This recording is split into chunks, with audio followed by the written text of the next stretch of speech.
دوست من سلام، افشارنوش هستم. با حل یک سری دیگر از تمرینات کتاب هندسه 3 ویژه بچه‌های پایه 12 رشته ریاضی در خدمتتون هستم. قبل از هر چیز توضیحاتی بدم بچه‌ها، ما علاوه بر حل تمریناتی که اینجا دارید مشاهده می‌کنید، 2 تا دوره هم برای درس هندسه 3 داریم. دوره 0 تا 100 هندسه 3 که در واقع از کتاب درسی شروع کردیم، مثال‌ها، کار در کلاسی‌ها، فعالیت‌ها و تمام نمونه سوالات نهایی از هر فصلی رو براتون حل کردیم به همراه نکات طلائی و تستیشون که اگر دوست داری میتونی اون دوره رو تهیه کنی و خیالت راحت باشه که یه 25 صدم هم دیگه تو امتحان از دست نمیدی. و اگر زمان کمه و دوست داری شب امتحان هستش به صورت فشرده یه منبعی داشته باشی که بتونه کتابو برات فشرده و خلاصه نکات مهمش آموزش بده و سوالات احتمالی تو امتحان رو برات حل کنه، دوره شب امتحان رو برات تهیه دیدیم که هر کدوم از این دوتا اگه به کارت میاد و نیاز داری میتونی به شماره تلفنی که در توضیحات فیلم هست تماس بگیری و پیام بدی تا بتونیم زودتر اون دوره رو تهیه کنیم. بیشتر از این صحبت نمی کنم بچه‌ها، میریم سراغ حل تمرینات درس دوم از فصل اول کتاب هندسه 3، یعنی تمرینات صفحه 30 که مربوط میشه به وارون ماتریس و دترمینان. خب با هم دیگه میریم، هر جا لازم باشه من توضیح درسنامه رو خدمتتون طبق معمول میدم. میگه اگر آ ماتریس به این صورت 1/3 و B ماتریس 3/1 باشه، دترمینان آ ضرب در B و دترمینان B ضرب در آ رو به دست بیار. خب ببینیم اول آ ضرب در B به چه صورت هست. بچه‌ها آ ضرب در B یعنی یه ماتریس 1/3 رو ما ضرب کنیم در یک ماتریس 3/1 -2 -1 و 3 که طبق قواعدی که یاد گرفتیم 1/3 در 3/1 حاصلش میشه یه ماتریس 1/1 که حالا عناصرش رو چجوری پیدا میکنیم؟ یادتون باشه اولی‌ها گفتیم اینجا سطر اینجا ستون، عنصر اول تو عنصر اول 1 ضرب در -2 میشه -2، 2 ضرب در -1 میشه -2 و 3 ضرب در -3 میشه -9 و جوابا رو با هم جمع میکنیم دیگه. من جمعش رو ننوشتم چون همون منها میشن. پس -2 -2 و -9 که جمع اینها برابر است با -4 و -9 -13 و ما میدونیم یک ماتریس 1/1 مثل آ در B دترمینانش در واقع تنها عنصر خودش است. پس دترمینان آ در B میشه -13. درست شد. بریم سراغ B ضرب در آ. خب B ماتریس 3/1 هست، یعنی -2 -1 و 3 و آ یک ماتریس 1/3 هست، 1 2 و -3. خیلی خوب که چون این 3/1 هست و این 1/3 حاصل یک ماتریس 3/3 بچه‌ها میشه، یه ماتریس 3/3 میشه. درسته؟ که من عناصر رو با هم دیگه حل میکنیم. ببین از ماتریس اول سطر، این یه سطر، این 2 سطر، این 3 سطر، چون سطرامون دیگه یه عنصری هست. و از ماتریس دوم ستون. حالا بریم عناصر رو بنویسیم. سطر اول تو ستون اول ضربش میشه -2، سطر اول تو ستون دوم -4، سطر اول تو ستون سوم 6 میشه مثبت، سطر دوم تو ستون اول -1، سطر دوم تو ستون دوم -2، سطر دوم تو ستون سوم مثبت 3، سطر سوم تو ستون اول 3، سطر سوم تو ستون دوم 6، سطر سوم تو ستون سوم ضربش میشه -9. خب حالا ماتریس 3/3 شد. دترمینانشو میخوایم حساب کنیم. واسه محاسبه دترمینان من میرم از روش ساروس استفاده میکنم. یعنی چی؟ یعنی این 2 تا ستون یادتون باشه تو روش ساروس میگفتیم 2 تا ستون رو میام کنارش مینویسیم. یه بار دیگه پس -2 -1 و 3 رو کنارش مینویسم و همینطور -4 -2 و 6. بعد گفتیم که از اینجا شروع میکنیم، این 3 تا تو هم ضرب میشن، این 3 تا تو هم و این 3 تا تو هم ضرب میشن، جوابشون با هم جمع میشه. منهای این کار اینوری انجام میدیم، این 3 تا تو هم ضرب میشن، این 3 تا تو هم و این 3 تا تو هم. بریم انجام بدیم. پس میخوایم الان دترمینان بی آ رو حساب کنیم که طبق روش ساروس گفتیم اینها رو تو هم باید ضرب کنیم و جوابشون رو جمع کنیم. الان این قطر اول منفی 2 منفی 2 میشه مثبت 4 ضرب در منفی 9 میشه منفی 36 به علاوه بعدی این سه تا منفی 4 سه تا هم 9 تا در منفی 4 دوباره منفی 36 به علاوه این سه تای بعدی 6 در منفی 1 منفی 6 در 6 میشه دوباره منفی 36 پرانتز اصلی رو میبندیم اینجا هم منفی 36 رو تو پرانتز بذارم منهای حالا این وریا ضرب اینا منفی 4 و منفی 1 مثبت 4 در منفی 9 میشه منفی 36 به علاوه بعدی منفی 2 3 منفی 6 با 6 منفی 36 به علاوه بعدی 6 و منفی 2 منفی 12 ضرب در 3 منفی 36. خیلی خوب نگاه کن الان دو تا پرانتز عین همه در واقع اگه جمع کنیم 3 تا 36 تا میشه 108 تا که منفی این میشه منفی 108 این هم میشه منفی 108 خب منفی 108 منهای منفی 108 که میشه به علاوه 108 جواب آخر میشود چند؟ 0 پس جواب دترمینان بی آی ما شد 0 ای بی هم که شد منفی 13 بعدی میگه اگر آی همچین ماتریسی باشه در این صورت دترمینان آ به توان 2 رو به دست بیار. اولین نکته اینه که ما توی کار در کلاس ها یاد گرفتیم دترمینان آ به توان 2 برابر با دترمینان آ به توان 2 یعنی توان میتونه از دترمینان بیاد بیرون پس ما کافیه فقط دترمینان اینو به دست بیاریم. حالا من به روش‌های مرسوم که بلدین حل میکنم و یه نکته هم راجع به اینجور مثلث‌ها بهتون اینجور ماتریس‌ها بهتون میگم. بچه‌ها من میام اینو واسه اینکه دترمینان آ رو حساب کنم خود عناصر آ رو می‌نویسم منفی 2 0 0 0 منفی 3 0 1 0 منفی 5 چون اونجا ساروس رو خوب توضیح ندادم اینجا یه بار دیگه به روش ساروس میرم دوباره این دوتا ستون رو می‌نویسم منفی 2 0 1 0 منفی 3 0. خب ببینید از اینجا این سه تا تو هم ضرب میشن این سه تا تو هم و این سه تا تو هم و برعکسش هم این کار رو انجام میدیم این سه تا و این سه تا. حالا ببین حساب کتابشو پس دترمینان آ چی میشه ضرب این سه تا زردا 2 3 تا 6 تا 6 5 تا 30 تا چون سه تاشون هم منفی میشه منفی 30 به علاوه اینجا چون یکیش صفره ضربشون پس میشه چی 0 به علاوه اینجا هم چون یکیش صفره دیگه در واقع سه تاش صفره میشه 0 منهای حالا همین کار اینوری انجام میدیم باز یکیش صفره میشه 0 یکیش صفره میشه 0 و آخری هم که یکیش صفره میشه 0. خب این که صفره بچه در واقع جوابش این هم که میشه چند منفی 30 منفی 30 منهای 0 هم که میشه منفی 30 جواب این. یه نکته بگم حالا البته جواب آخر اینم بگیم پس دترمینان آ شد منفی 30 پس منفی 30 رو که حساب کردیم به توان 2 میرسونیم میشه 900. به اینجور مثلث به اینجور ماتریس ها بچه‌ها خوب دقت کن خیلی به دردت میخوره که یه طرف قطرشون کامل صفره نگاه الان این قطر اصلیه دیگه میبینی فرقی نمیکنه یا بالاش یا پایینش کامل عناصر صفره ببین الان یه طرف کامل صفر عناصرش به اینجور ماتریس ها میگیم ماتریس های مثلثی حالا یا بالا مثلثی یا پایین مثلثی. ببین اگه یه طرف قطر کامل صفر باشه عین ماتریس قطری دترمینانش برابر میشه با ضرب اینها یعنی الان اینا رو ضرب کنیم منفی 2 در منفی 3 میشه مثبت 6 ضرب در منفی 5 میشه منفی 30 همین منفی 30. پس از اینجا به بعد یاد بگیر اگر یه طرف قطر ماتریس های مربعی صفر بود کامل دترمینانشون برابر میشه با حاصل ضرب عناصر قطر اصلیشون. بریم سراغ سوال بعدی. میگه اگر آ این باشه در این صورت دترمینان آ به توان 3 منهای 2 را بیابید. خب دترمینان آ یه ماتریس 2 در 2 من اول برم دترمینان آ رو پیدا کنم.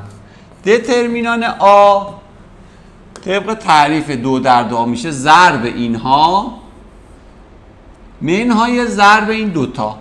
خب اون دوتا رو ضرب کنیم 5 ضرب در 4 میشه 20 دترمینان آ در دترمینان آ دو میشه دترمینان آ به توان 3. در واقع این دترمینان آ رو مثل یه ایکس باشون برخورد کن. منهای ضرب این دوتا هم که میشه 5 تا دترمینان آ. خب شد یه معادله‌ای که بر حسب دترمینان آ. من اینم میبرم اونور، این میره اونور میشه منفی.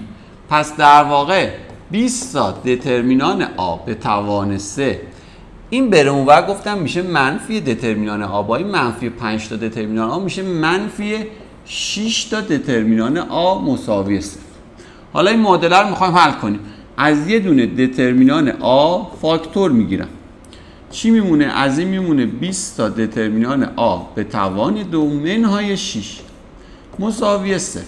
خب ضرب این دوتا عبارت شده 0. پس یا دترمینان آ بوده 0 یا 20 تا دترمینان آ به توان 2 منهای 6 بوده 0 که این معادله حل میکنیم دیگه. دترمینان آ به توان 2 6 میره و میشه مثبت 6، 20 هم میره مخرج میشه 6 بیستم یا همون 3 دهم. پس دترمینان آ به توان 2 شد 3 دهم یا این شکلی ممیزی و یا که دیگه نه، دترمینان آ به توان 2 شد 3 دهم. پس دترمینان آ پایین بنویسم بهتره.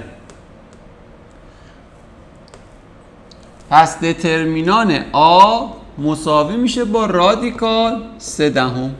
فهمیدین چی شد؟ پس دو تا جواب داریم، یا دترمینان آ صفره یا دترمینان آ رادیکال 3 دهمه. فهمیدی چی شد؟ یه بار دیگه، چون ضرب این دوتا شد 0 پس یا این صفر یا این عبارت 0. این هم که 6 رفت اون و مثبت شد 6 بیستم که همون 3 دهمه که اعشاری نوشتم، چون توان 2 شد 3 دهم پس ازش رادیکال گرفتیم. اگر دترمینان آ باشه 0 خب پس جوابه اگه اینطوری باشه که دترمینان آ به توان 3 منهای 2 برابر با چند میشه؟ یعنی این چیزی که سوال خواسته. جای دترمینان آ میذاریم 0 به توان 3 میشه 0 منهای 2 میشه منفی 2.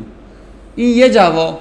ولی اگه دترمینان آ رادیکال 3 دهم باشه که البته چون توان 2 میشه مثبت منفی رادیکال 3 دهم دیگه. من مثبت منفیش هم نذاشتم. در واقع روش ریشه گیری، چون توان 2 میشه مثبت منفی رادیکال 3 دهم. دو تا جواب دیگه هم داریم. پس یا دترمینان آ مثبت رادیکال 3 دهمه یا دترمینان آ منفی رادیکال 3 دهمه. درست شد؟ اگه این باشه حاصل این عبارته، یعنی دترمینان آ به توان 3 منهای 2 میشه رادیکال 3 دهم به توان 3 منهای 2 که وقتی به توان 3 برسه 3 بار انگار تو خودش ضرب میکنیم، 2 بارشون رو ضرب کنیم که میشه 3 دهم، یه دونه 3 دهم زیر رادیکال میمونه. این شکلی میتونی خوشگل‌تر بنویسیش. از اینم نمیخواد بیشتر ساده کنی، اصلا دنبال این که اصلا همینم که مینوشتین کافیه، نمیخواد خودتون رو اذیت کنی چون جواب رون نداره. یا این شکلیه، دترمینان آ به توان 3 منهای 2 جای دترمینان آ میذارم منفی رادیکال 3 دهم که به توان 3 میرسه منهای 2 که اینجا چون منفی داریم توان 3 یه منفی میمونه. باز میتونی سادهش کنی بنویسی منفی 3 دهم رادیکال 3 دهم منهای 2 یا همینجا تمومش کنی، چون منفیه میتونی پرانتزه رو هم برداری چون توان 3 منفی رو از بین نمیبره. پس دو تا جوابم اینجا داریم، یه جوابم اینجا داشتیم. همین، مشکلی که نیست. بریم سراغ سوال بعدی. میگه دترمینان این ماتریسه رو بر حسب سطر سوم. خب یکی از روش‌های محاسبه دترمینان، ما تا اینجا هرچی حل کردیم ساروس بود، استفاده از سطر یا ستونه. اینجا میخوام این روش رو توضیح بدم. چون گفته سطر سوم یعنی ما با این سطر کار داریم. درسته؟ چجوری حالا؟ بیاید با هم حل کنیم. گفتیم اولین عنصر اون سطر رو انتخاب کن. اسمش چی الان؟ دی. ضرب داره. منفی 1 به توان، این منفی 1 جزء فرموله، به توان مجموع شماره سطر و ستون این. خب دی عنصر چیه؟ سطر سوم ستون اوله. پس میشه منفی 1 به توان 3 به علاوه 1 در. حالا اون سطر و ستونی که دی روشه رو حذف کن، یعنی این سطر حذف میشه تو ذهنت، این ستون هم حذف میشه. این چیزی که میمونه رو بنویس. میشه B C B C. به علاوه میریم سراغ عنصر بعدی ای. دوباره در منفی 1 به توان سطر سوم ستون دوم. سطر سوم ستون دوم. در این دفعه چی رو حذف میکنیم؟ سطر سوم و ستون دوم رو حذف میکنیم تو ذهنمون که ای روشه. چی میمونه؟ اون چیزی که میمونه رو مینویسیم. A C C. بریم سراغ بعدی F. به علاوه F در منفی 1 به توان سطر سوم ستون سوم. 3 به علاوه تو F عنصر شماره 3 و 3. حالا دوباره این دفعه F روی سطر سوم و ستون سوم اینو حذفش میکنیم. چی میمونه؟ A B. خب حالا بریم حساب کتاب. ببین منفی 1 به توان 4 میشه مثبت 1 ضرب در D میشه D. اینجا رو نگاه کن، دترمینان 2 در 2 ضرب این دوتا منهای ضرب این دوتا، یعنی میشه BC منهای BC. بریم اینجا منفی 1 به توان 5 میشه منفی 1 ضرب در E میشه منفی E. دوباره AC منهای AC. بریم اینجا منفی 1 به توان 6 میشه مثبت 1 ضرب در F میشه مثبت F. اینجا AB به علاوه که نه منهای AB. خب دقت کن تمام پرانتزا حاصلشون صفره و چون صفر ضرب در هر چیزی میشه صفر و صفر به علاوه صفر به علاوه صفر. جواب دترمینان ماتریس شد چند؟ صفر. حالا خوب گوش کن، میخوام یه نکته دیگه اینجا بهت بگم خیلی به دردت تو تستا میخوره. هر وقت تو هر ماتریسید بچه‌ها دیدین 2 تا سطر مثل اینجا، ببین 2 تا سطری که زرد کردم عین همن.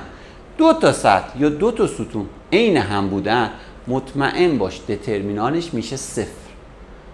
پس یه بار دیگه تکرار کن، تو هر ماتریسی دیدیم 2 تا سطر یا 2 تا ستون فرقی نمیکنه با هم یکی بودن، سریع بگو دترمینان میشه صفر و دیگه نرو حساب کن.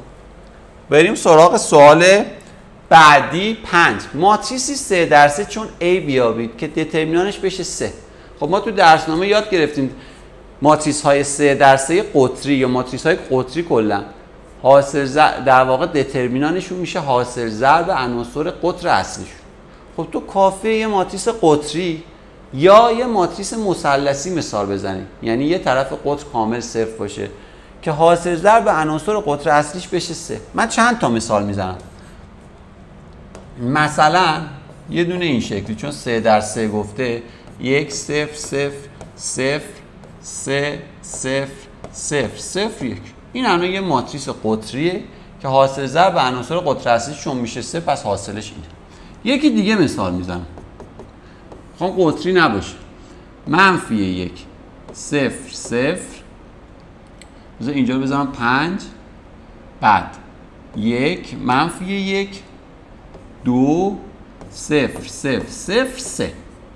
الان این ماتریس هم نگاه کن، چون این قطر اصلیه و یه طرف قطر کامل صفره، پس مطمئن باش دترمینان این هم حاصل ضرب عناصر قطر اصلیه. خب من قطر اصلی یه جوری گذاشتم که ضربشون بشه چند؟ 3. پس اینم درست. بی شمار میتونی تو همینطور عددا رو عوض کنی مثال بزنی، سخت که نیست. بریم سراغ سوال 6. میگه اگر A و B این دوتا ماتریس باشن حاصل اینو حساب کن. میدونید دیگه A به توان منفی 1 یعنی وارون A. فرمول وارون یه ماتریس 2 در 2، چون ما تو درسنامه فقط ماتریس های 2 در 2 رو بچه‌ها وارونشون رو یاد میگیریم دیگه، 3 در 3 اینا رو با وارونشون کاری نداریم. میریم سراغ این که وارون A و B رو اول پیدا کن. خب وارون A واسه اینکه حساب کنی باید اول بری دترمینانش رو حساب کن. دترمینان A میشه ضرب این دوتا منهای ضرب این دوتا. 4 5 تا 20 تا منهای 2 3 تا 6 تا، پس دترمینانش شد 14. حالا وارون A میدونید چیه فرمولش؟ میشه 1 بر روی دترمینان A. درست؟ حالا میری سراغ ماتریس، این قطر اصلیه رو جای عناصرش رو عوض میکنی، یعنی 4 و 5 میشه 5 و 4. این قطر فرعیه رو قرینه میکنی، میشه -2 و -3. درست شد؟ حالا میتونی اینم ضرب کنی. اگه ضرب کنیم چی میشه؟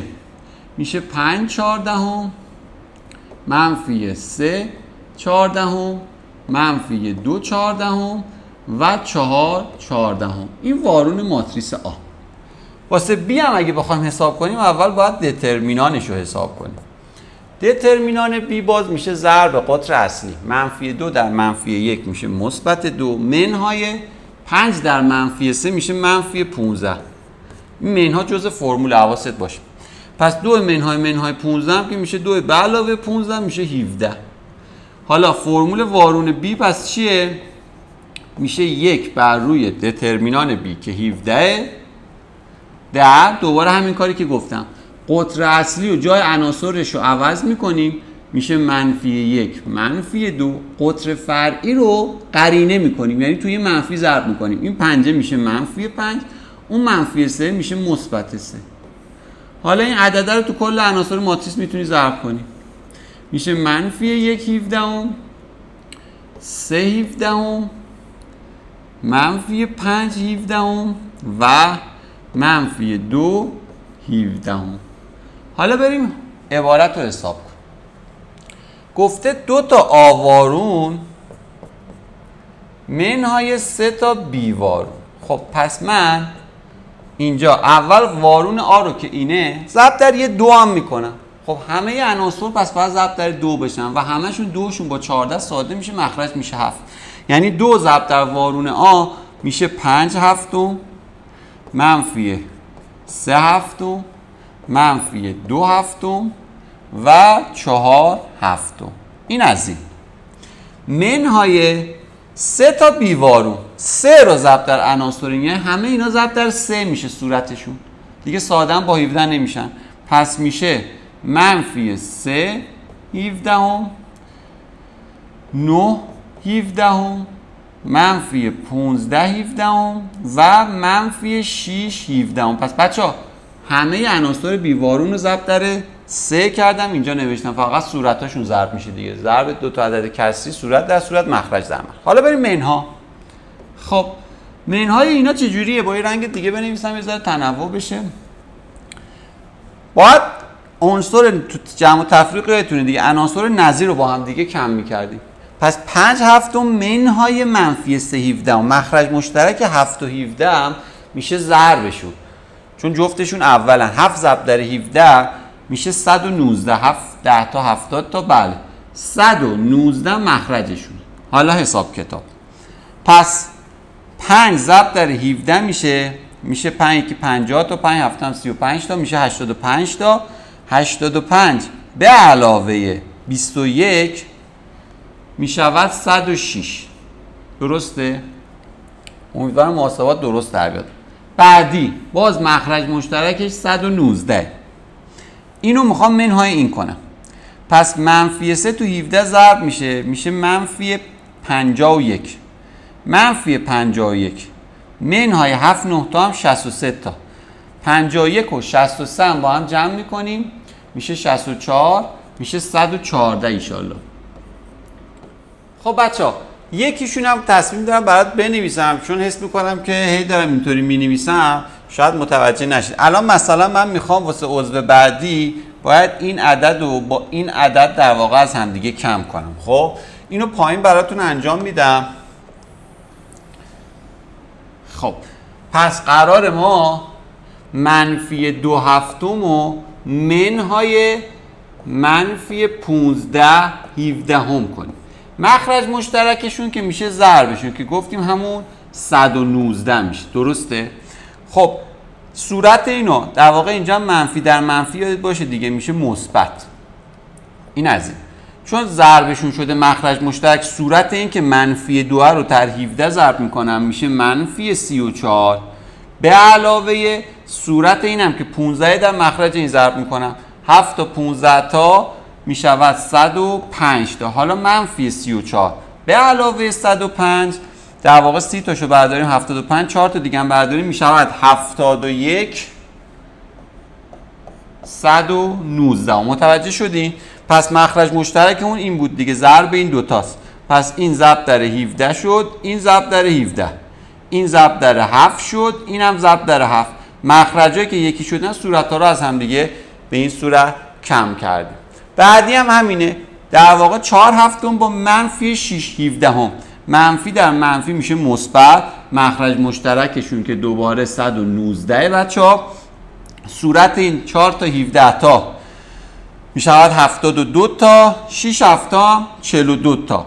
72 اشتباهی که نکردم دیگه، درسته، 4 هفتا عذر بخوام، 4 هفتا در واقع 28 تا، 4 یکی هم 4 تا، 68 تا با 6 هفتا هم 42 تا، 70 تا میشود 110 تا. چون منفی بود اینم منفی جمع کردیم، پس 68 رو با 42 جمع کردیم و شد 110. این الان میشه جواب این سوال ماتریس قرمز رنگی. یا میتونی یه 119 هم از همش بیاری بیرون، چون تو همش مشترکه اشکالی هم نداره.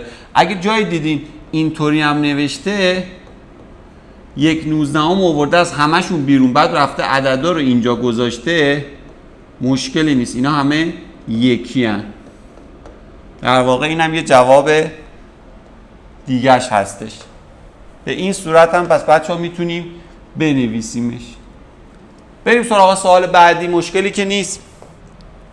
سوال بعدی میگه اگر آ به این صورت باشه ابتدا وارون ماتریس آ رو به دست بیار، سپس دترمینانش رو با دترمینان وارونش مقایسه کن. که اینو ما تو درسنامه هم داشتیم و نکتهشو گفتم اونا که دوره 0 تا 100 رو دیدن. ببینید واسه محاسبه وارون چیکار میکردیم؟ اولین کاری که میکنیم میری دترمینان ماتریس آ رو پیدا میکن. دترمینان میشه ضرب این دوتا، 2 5 تا 10 تا منهای ضرب این دوتا بچه 2 3 تا 6 تا که میشه 4.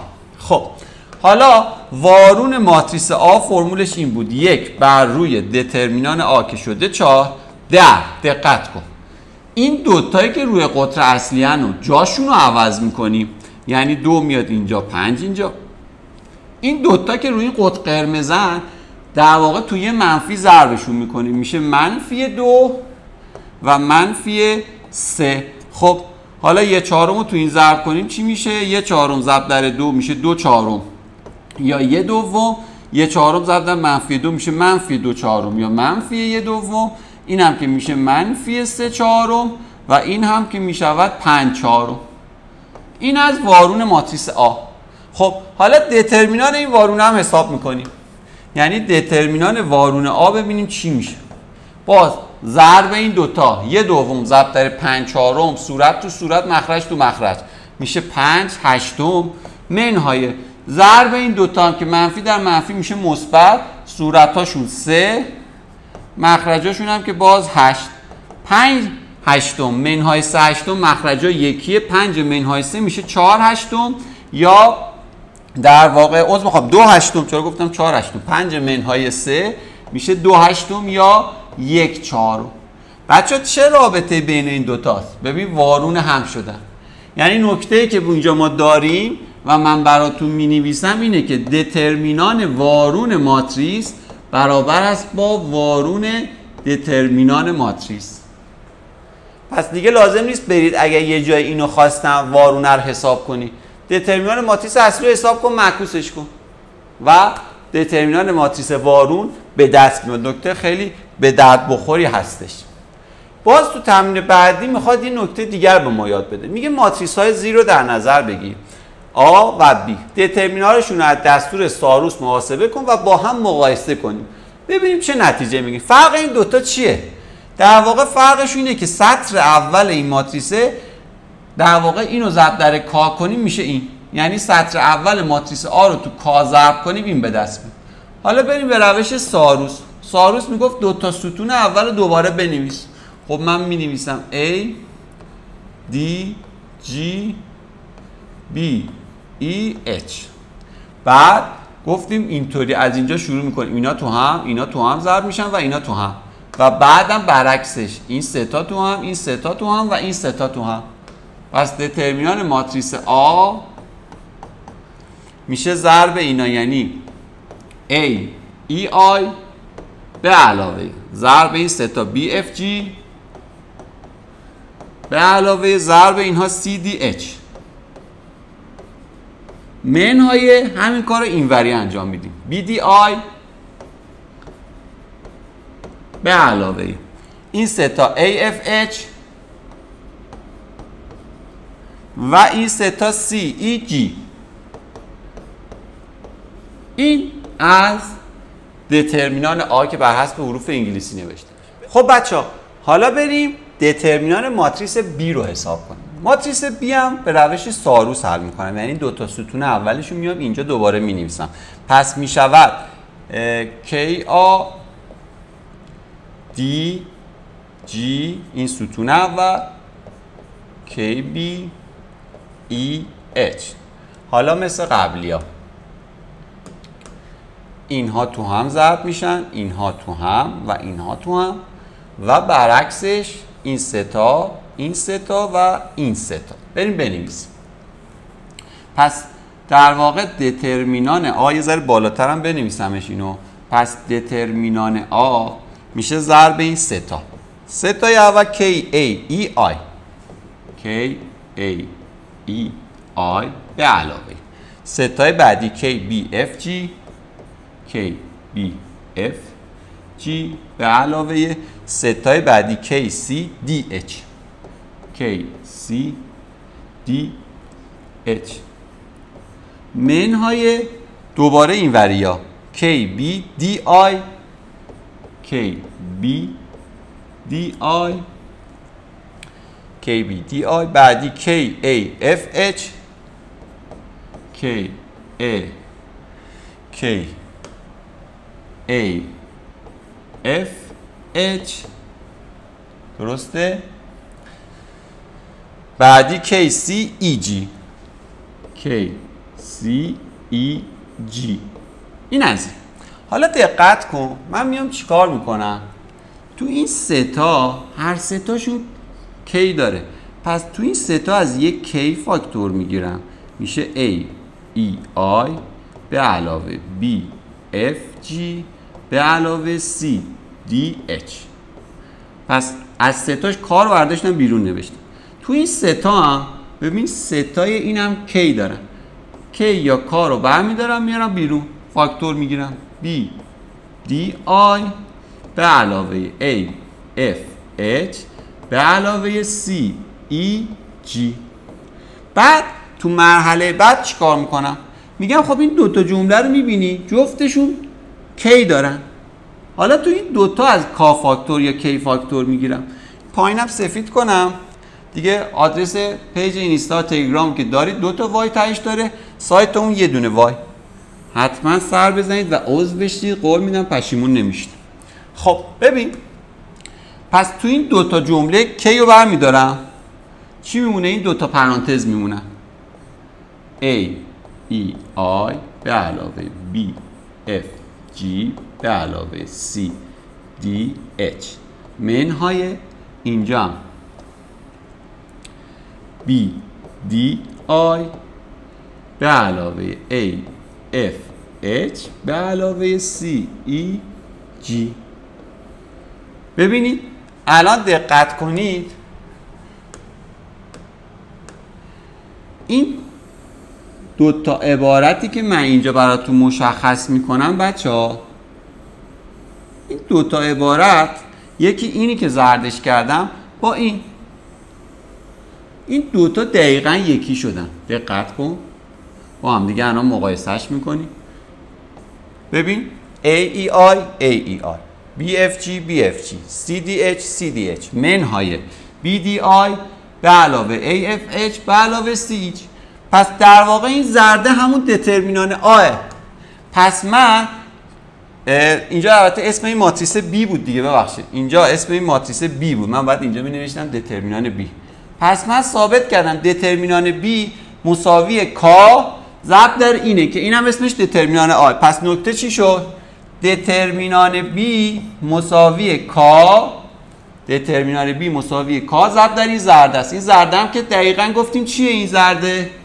این همون دترمینان آ. K در دترمینان آ. یعنی چه نتیجه‌ای می‌خوایم بگیریم؟ میگه آقا اگر تمام عناصر یه ماتریس، در واقع یه سطر ماتریس، تو یه عددی مثل K ضرب بشه، دترمینانش هم تو کا ضرب میشه. یه بار تکرار کن.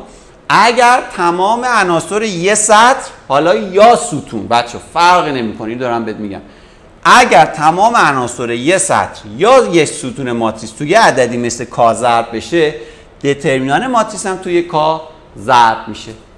مشکلی نیست. بریم سراغ قسمت ب. حالا میگه همینو واسه ماتریس 2 در 2 بررسی کن. اگه A و B اینا باشن برای قسمت الفشو بررسی کن. خب سریع میریم انجام میدیم دیگه، راحت تره. دترمینان A چی میشه الان؟ ضرب این دوتا AD منهای ضرب این دوتا BC. دترمینان B چی میشه؟ ضرب این دوتا KAD منهای ضرب این دوتا KBC. خب حالا نگاه کن، من الان اینو میام تو این دوتا جمله، یه چیزی مشترکه، کا. از کا فاکتور میگیرم، از این میمونه AD، از این میمونه BC. درسته؟ و قبول داری این AD منهای BC همون دترمینان آه. پس چه نتیجه شد؟ دترمینان B مساوی کا در دترمینان آ. پس باز نتیجه شد که دترمینان B مساوی است با کا در دترمینان آ. یعنی فرق نمیکنه ماتریس چند در چنده. اگر تمام عناصر یه سطر مثل این تو کا ضرب بشن، دترمینان ماتریس هم توی کا ضرب میشه بچه ها. اوکی، بریم سراغ سوال بعدی. سوال 9 نکته خیلی قشنگی داره. میگه برای ماتریس 2 در 2 مانند آ این دوتا مقدار رو با هم مقایسه کنید، چه نتیجه میگیرید؟ خب بچه یه ماتریس 2 در 2 مثل آ این شکلیه A B C D در حالت کلی دیگه. الان دترمینان آ رو حساب میکنم. دترمینان آ میشود AD ضرب این دوتا منهای BC ضرب این دوتا. حالا میرم ماتریس کا رو تشکیل میدم. ماتریس کا یعنی همه عناصرش توی یک کا ضرب بشه، میشه کا کا B کا C و کا D. حالا دترمینان اینو حساب میکنم، یعنی دترمینان ماتریس کا رو تشکیل میدم. باز میشه ضرب این دوتا. خب ضرب این دوتا کا ضرب در کا میشه کا به توان 2، A هم ضرب در D منهای ضرب این دوتا هم باز دوتا کا داریم، کا در کا میشه کا به توان 2 در B ضرب در C. خب باز تو این دوتا جمله بچه ها چی مشترکه؟ جفتشون کا به توان 2 رو دارن. پس من از یک کا به توان 2 فاکتور میگیرم، از این میمونه AD و از این میمونه BC. خب الان مطمئنا گفتی که AD منهای BC اسمش چیه؟ دترمینان آ. پس ما چه نتیجه گرفتیم؟ دترمینان کا در آ مساوی است با کا به توان 2 در دترمینان آ. یادتونه تو سوال قبلی فقط یه سطر توی کا ضرب شده بود، اینجا یه کا داشتیم. الان 2 تا سطر ضرب شده، 2 تا کا داریم. پس بچه‌ها نکته اساسی اینه که اگر آ یه ماتریسی از مرتبه n باشه، نکته اصلی که میخوام بهت بگم واسه هر مرتبه، اگر آ ماتریسی از مرتبه n در n باشه، مربع n در n باشه، آنگاه دترمینان کا در آ، یعنی اگه بخواد یه عددی که تو ماتریس ضرب شده از دترمینان بیاری بیرون، کا رو باید به توان مرتبهش برسونی، میشه این. یعنی اینجا 2 در 2 بود، پس کا به توان 2 رسید. اگه 3 در 3 بود بچه ها کا به توان 3 میرسه و این نکته طلاییه و خیلی وقتا ازش سوال میدن. خیلی خوب، بریم سراغ سوال بعدی. همین الان نکتهشو گفتم، سوالشو داد. اگر آ ماتریسی 3 در 3 باشه و دترمینان آ رو داده 5، حاصل اینو حساب کنین، یعنی حاصل دترمینان آ در آ. خب بچه ها دترمینان آ مقدارشو چند داده؟ 5. پس من جای این میذارم 5، پس این میشه دترمینان 5 آ. خب آ از مرتبه چنده؟ 3 در 3. پس 5 رو میارم بیرون، میشه 5 به توان چند؟ به توان این مرتبه. اینجا چون 3 در 3 3 در دترمینان آ. خب 5 به توان 3 که میدونم، مطمئنم میدونی 125 ضرب در دترمینان آ هم که داده 5. جواب میشه چند؟ 625. تمام. چقدر قشنگ سوال با اون نکته حل کردیم. تمرینای کتاب پر از نکات ریز و تستیه و حتما وقتتو بذار واسه تمرینا، چون بیشتر امتحان نهایی و کنکور از نکاتی که توی تمرین ها گفته شده سوال میدن. خب بریم سراغ سوال بعدی. دیگه میریم سراغ دستگاه معادله خطی که کلی تو درسنامه باهاش کار کردیم و نکات قشنگ یاد گرفتیم. میگه دستگاه معادلات خطی تشکیل دهید که این ماتریس ضرایبش بشه. بچه خیلی راحته. اگه این بخواد ماتریس ضرایب بشه، این ستون رو میذاری مضربای x، این ستون رو میذاری مضربای y، این هم که میذاری سمت راست تصافی. یعنی دستگاه ما اینطوری میشه 3x منهای 5y مساوی 1 4x به علاوه 2y مساوی 10. تموم. ببین 3 و 4 ضریبای x هن، منفی 5 و 2 ضریبای y هن، این دوتا میان این ور سمت راست. تموم میشه. پس این دستگاهیه که این ماتریس ضرایب بشه، اینا مقادیر معلومشه. حالا میگه به کمک وارون ماتریس این دستگاه رو حل کن. پس اول میریم سراغ محاسبه وارونه. ما واسه اینکه این دستگاه رو حل کنیم باید وارون اینو حساب کنیم. پس واسه محاسبه وارون اول به دترمینان نیاز داریم. با ضرب این دوتا که میشه 6 منهای ضرب این دوتا که میشه منفی 20 که میشه اینجا منفی در منفی مثبت 6 به علاوه 20 26. درست شد؟ حالا وارون ماتریس چی بود فرمولش؟ 1 بر روی دترمینان 10. این دوتا رو جاشو عوض کن، این دوتا رو قرینه کن، یعنی این میشه منفی 4، این میشه مثبت 5. مشکلی نیست که اگه ضرب کنیم که اصلا نمیخواد ضرب کنیم، بذار همینطوری بمونه چون عددش خوشگل نیست، عددات کسری میشه. حالا تو درسنامه گفتیم جواب این دستگاه برابر است با وارون آ در بی. پس وارون آ که شد 1/26 2 5 منفی 4 3 در بی چی بوده؟ بی هم که داریم 1 10. خب 1/26 فعلا همینطوری میذارم باشه. این دوتا رو تو هم ضرب میکنم. ماتریس اول یادت باشه گفتیم سطری، ماتریس دوم ستونی. ضرب کن. 2 یکی 2 تا 5 10 تا هم 50 تا 2 با 50 52 منفی 4 ضرب در 1 منفی 4 3 10 تا هم 30 تا منفی 4 با 30 میشه 26. درست شد؟ که حالا اگه 1/26 رو تو این دوتا ضرب کنیم 1/26 ضرب در 52 میشود 2، 1/26 ضرب در 26 هم میشود 1. یعنی چی؟ x که همون ماتریس مجهولاتمونه دیگه، یعنی x و y هم. چون اینجا x و y داره. این مساوی این شد. پس x ما 2، y ما 1. پس جواب آخر x ما 2، y ما 1 و جواب این دستگاه رو به راحتی پیدا کرد. خسته که نشدی؟ اگه خسته شدی همین الان یه لایک بکن، فیلمو خستگی منم در بره. بریم سراغ سوال 12. به ازای چه مقادیری از کاه دستگاه این یه دسته جواب داره؟ بچه‌ها یعنی فقط یه جواب داره، یا در واقع این دوتا معادله خط یه جا هم دیگر رو قطع میکنن. تو درسنامه یاد گرفتیم وقتی دستگاه ما یک جواب منحصر به فرد داره که دترمینان ماتریس ضرایب مخالف صفر باشه، اون وقت دستگاه ما یک جواب منحصر به فرد داره. خب بچه ماتریس ضرایب رو می نویسیم. ماتریس ضرایب x کا و 1 پشت x هیچی نیست 1. ضرایب y مثبت 3 و منفی 2 هن. خب دترمینان اینو حساب میکنم. دترمینان اون چی میشه؟ کا ضرب در منفی 2 یعنی منفی 2 کا منهای 1 ضرب در 3 که 3. این باید مخالف صفر باشه.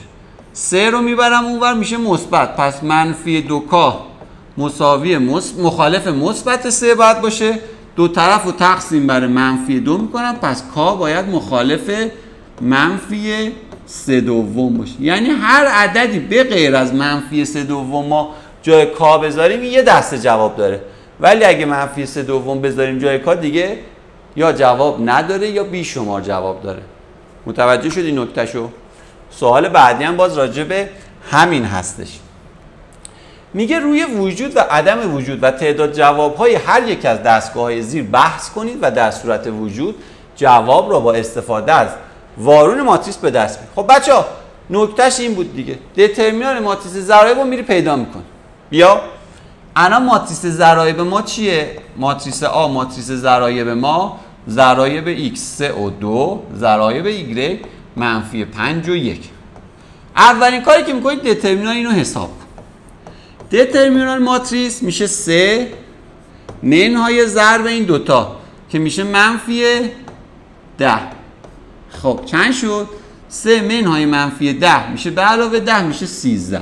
چون مخالف صفره پس این دستگاه یک جواب منحصر به فرد داره. یعنی یه دسته جواب منحصر به فرد داره. حالا چجوری اون رو باید پیدا کنیم؟ به کمک وارون ماتریس. میریم وارونش رو پیدا میکنیم. اول دترمینان ماتریس آ رو که پیدا کردیم راستی.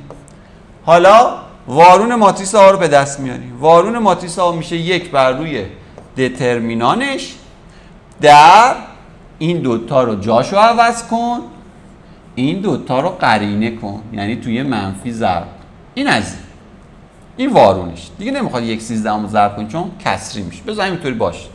حالا جواب دستگاه از این فرمول به دست میاد. وارون آ ضرب در b. وارون آ که اینه 1/13 در 1 5 منفی 2 3 در b. بچه اینو میگیم بهش b.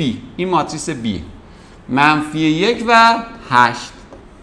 حالا ضرب ماتریس ها. ماتریس اول سطر، ماتریس دوم ستون.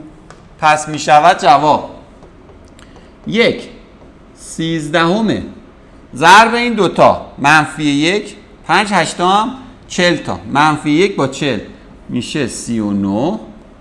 منفی 2 منفی 1 میشه مثبت 2 3 8 تا 24 تا 24 منفی مثبت 2 با 24 میشه 26. خب 1/13 ضرب در 39 میشه 3. 1/13 ضرب در 26 میشه 2. x چی بود؟ x همون ماتریس مجهولات ما x y اینه. پس x y شد اون. پس بچه جواب آخر ما اینه که x ما 3 هست، y ما 2 هست. یعنی این دوتا خط تو نقطه 3 و 2 هم دیگر رو قطع میکنن. مشکلی نیست؟ به همین راحتی. بریم سراغ بعدی ها. باز اولین کاری که میکنیم ماتریس ضرایب رو مینویسیم. ماتریس ضرایب این 1 منفی 2 3 و منفی 6 هستش. دترمینان ماتریس ضرایب رو پیدا کن. منفی 6 منهای ضرب این دوتا منفی 6. درست شد؟ منفی 2 منفی 6 1/3. بله منفی 6 منهای ضرب این دوتا منفی 6 که منفی در منفی میشه مثبت. منفی 6 به علاوه 6 میشه 0. وقتی دترمینان ماتریس ضرایب شد 0 دو حالت پیش میاد. یا دستگاه جواب نداره یعنی دوتا خط موازی هن، یا بی شمار جواب داره منطبق. چجوری حالا میفهمیم کدوم یکی از این حالت هاست؟ بیا اینجا. اولین کاری که میکنی یه تناسب باید بنویسی. خوب دقت. این واسه ضرایب x به همین ترتیب. ضریب x این 1 این منفی 2. بعدی واسه ضرایب y 3 منفی 6. بعدی واسه عدد سمت راست تساویه 5 1. ببین چند تا از این تساوی ها برقراره. الان این دوتا با هم برقرارن. آره منفی 1 دوم همون منفی 3 ششمه. چون اینو جفتشو به 3 ساده کنیم میشه همین. پس این تساوی برقراره ولی این با این مساوی نیست. اگر اولی برقرار بود دومی برقرار نبود یعنی دوتا خط چی هم با هم موازی هستن. پس چیه مسئله؟ جواب ندارد. چرا جواب نداره؟ خب دوتا خط موازی اصلا همدیگر رو قطع نمی‌کنن که جواب داشته باشه. اگر سه تاش مساوی بود اون وقت میگی دوتا خط منطبقن و بی شمار جواب دارن. بریم اونجا. ببین الان ماتریس ضرایب رو می‌نویسم. -2 4 3 -6. دترمینان ماتریس ضرایب ببینیم چی میشه. ضرب این دوتا 12 منهای ضرب این دوتا هم 12 میشه 0. شد 0. پس یا موازیان یا بی شمار جواب دارن. چجوری میفهمیم کدومه؟ مثل قبلی اینو مینویسی. کسر اول ضرایب x -2 بر روی 4، کسر دوم ضرایب y 3 -6 و بعدی ضرایب عددهای سمت راست تساوی. ببین تساوی ها برقرارن. -2 چهارم بر 3 بر روی -6 آیا برقراره؟ یعنی -2 چهارم همینه. این در واقع قبول داری به 2 سادش کنیم همون -1 دوم میشه. این دوتا هم به 3 ساده کنیم همون -1 دومه. این هم به 2 ساده کنیم همون -1 دوم. یعنی در واقع هر سه تا اینا -1 دومن. یعنی هر سه تا تساوی برقراره. پس تو می‌نویسی دو خط بر هم منطبق هستن. یعنی در واقع این دو تا خط یه خطن، قشنگ رو همه. پس چند جا همدیگر رو قطع میکنن؟ پس بی شمار همدیگر رو قطع میکنن، یعنی بی شمار جواب دارن. این کل داستان دستگاه معادلات خطی بود که اگه درست بفهمی دیگه هر جور سوال بدم حتما از پا درش میاری. فکر کنم هم سوال آخر بود بچه‌ها. بله خیلی خوب. اگه واقعا از تدریس و حل تمرینات من خوشت اومد ممنون میشم نظر بذاری واسه ما و پیج ما رو فالو کنی و حتما به دوستاتم اطلاع بدی و براشون بفرستی. تا فیلم دیگر بدرود.